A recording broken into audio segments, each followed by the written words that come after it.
Cette situation a affecté la participation des femmes en tant que tête de liste pour les élections législatives. Sur 1405 listes en Tunisie et 185 dans des circonscriptions à l'étranger, 208 femmes figurent en tête de liste, dont 118 listes partisanes, 40 listes indépendantes et 50 listes de coalition. Il y a 7 millions d'électeurs inscrits pour les élections législatives. Les femmes représentent 49%. C'est une partie importante, mais cela ne se reflète pas dans le nombre de femmes candidates.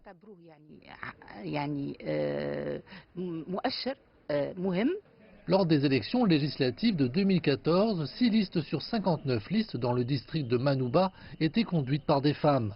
Le nombre de candidates aux élections législatives du 6 octobre, pour la plupart âgées de moins de 35 ans, s'élève à 248, soit 45,25% sur un total de 548 candidates. Les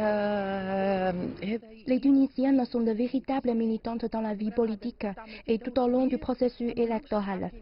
Nous avons fait de gros efforts depuis 2011, mais les électeurs ignorent souvent ce rôle.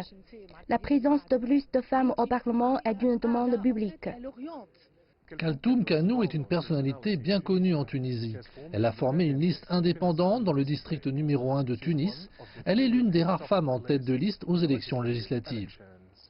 La liste des candidats comprend 5 femmes et 4 hommes. Kaltoum Kanou est un juge à la retraite qui a toujours recherché la parité et l'égalité des sexes dans tous les environnements professionnels. Kaltoum Kanou a affirmé qu'elle votait pour le changement dans son district et dans la vie politique en général.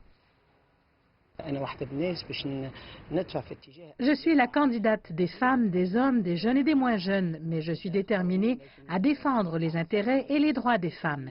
Il est injuste et inacceptable que le nombre de femmes candidates n'ait pas augmenté de manière significative.